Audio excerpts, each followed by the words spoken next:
Pajangan billboard sepanjang jalan selama 2 bulan ini menghiasi pemandangan keindahan sebuah wilayah. Terasa ada tambahan sambal yang kepedesan. Waktu 1-2 gambar berada di sebuah wilayah sih kayaknya oke-oke aja. Tetapi ketika ribuan gambar berwajah tokoh warna merah dan kuning di mana-mana sepanjang jalan, kok jadi pedes mata ngelihat jadinya. Billboard merah dan kuning bertebaran dan yang pastinya warna merah yang lebih banyak. Bagi pakar komunikasi publik, kita paham mereka ditugaskan memperkenalkan jago mereka ke publik. Pertama, memperkenalkannya dulu, baru setelah itu dibangun citranya. Itu tahap nomor berikutnya. Begini deh, biar masyarakat paham bagaimana cara membuat otak Anda diubah belief sistemnya, semua itu ada ilmunya. Awalnya Anda mungkin tidak kenal dengan orang yang dipajang itu, lalu diperkenalkan, lalu akan diubah citranya agar Anda suka. Otak kita memang mudah diubah sesuai maunya pemrogram selama ada kunci yang dikerjakan, yaitu pengulangan, diperbanyak dan diulang-ulang. Ingat kata-kata Hitler, create a big lie, repeat it, eventually they will believe. Ciptakan sebuah kebohongan besar, ulang-ulangi,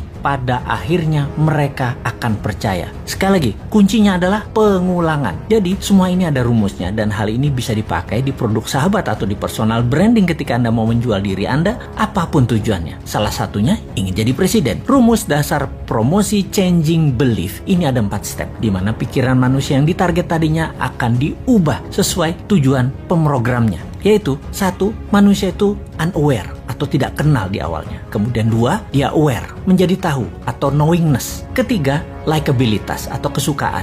Keempat, trust atau percaya. Catatan penting, trust adalah kunci pemilih akan mencoblos dan inilah hasil akhir yang ditarget. Kembali ke cara jualan, billboard bisa sekali membuat level 1 ke level 2 dan itu mudah, no issue. Seninya adalah dari nomor 2 ke nomor 3. Membuat orang tahu tadi menjadi suka. Ini nggak gampang karena perlu pengulangan. Suka itu masalah image, citra diri, dan di sini tim kampanye akan membuat sebuah program berikutnya. Setelah suka, bukan berarti langsung dipilih, namun ketika trust didapat atau kepercayaan didapat, barulah orang memilihnya. Sekali lagi, inilah yang jadi hasil akhir di mana otak Anda yang ditarget itu harus percaya. Dapat kita lihat sekarang, semua yang memajang dirinya agar menjadi terkenal atau knowingness-nya tinggi, bisakah dibarengi dengan tingginya nilai kesukaan? Bagaimana caranya? Kita lihat cara kerja tim kampanye yang akan memframing masyarakat. Rasanya sulit kalau hanya pakai narasi, harus pakai karya. Kalau prestasi dengan award atau penghargaan itu sudah kuno, dapat gelar ini itu juga itu cara lama. Sulit menaikkan kesukaan dengan cara-cara seperti itu sekarang. Anak generasi IG dan generasi TikTok nggak bisa dengan cara itu. Beda mereka itu. Tapi bener deh, saya menduga dulu alias beberapa tahun yang lalu bahwa di tahun 2024 nanti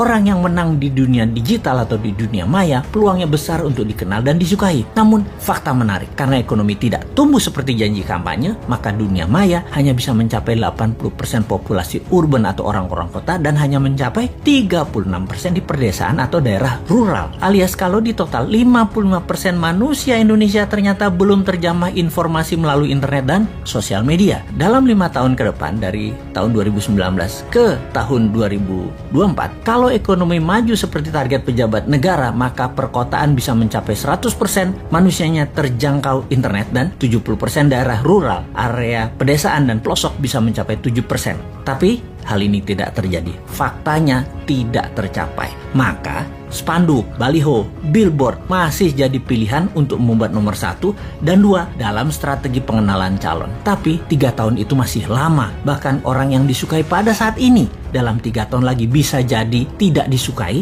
dan bisa saja ada orang baru yang muncul langsung lebih disukai banyak orang. Sahabat semua, di sini kita mengingatkan, bersiaplah dengan pengulangan citra positif para petarung di 2024 yang memang sedang mencari popularisme. Semoga Anda tetap dalam keadaan sadar bernegara yang berdaulat, tidak seperti pemimpin 20 tahun terakhir ini arah bernegaranya yang miring ke sana, miring ke sini. Walau pengulangan tadi masif, terprogram, terstruktur, selama Anda dibekali akal sehat, ya tetap bisa memilih yang akan membuat Indonesia tahun 2045 menjadi negara superpower, bukan jadi negara budak seperti selama ini. Kita tetap menantang mereka yang akan manggung dengan konsep bernegaranya seperti bagaimana prioritas luar negerinya. bagaimana UKM-nya, bagaimana kesehatan masyarakatnya, bagaimana punyakah kekuatan penggentarnya, tegas dengan orang korupsi sampai hukum mati juga bandar narkoba, dan bagaimana agar pemerataan pendapatan masyarakat dengan oligarki diberangus. Ada nyali nggak untuk mengerjakan semua itu?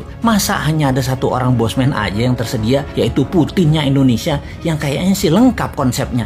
Ya, gak pantas lah orang bodoh ngaku pinter itu untuk ikut menari di 2024.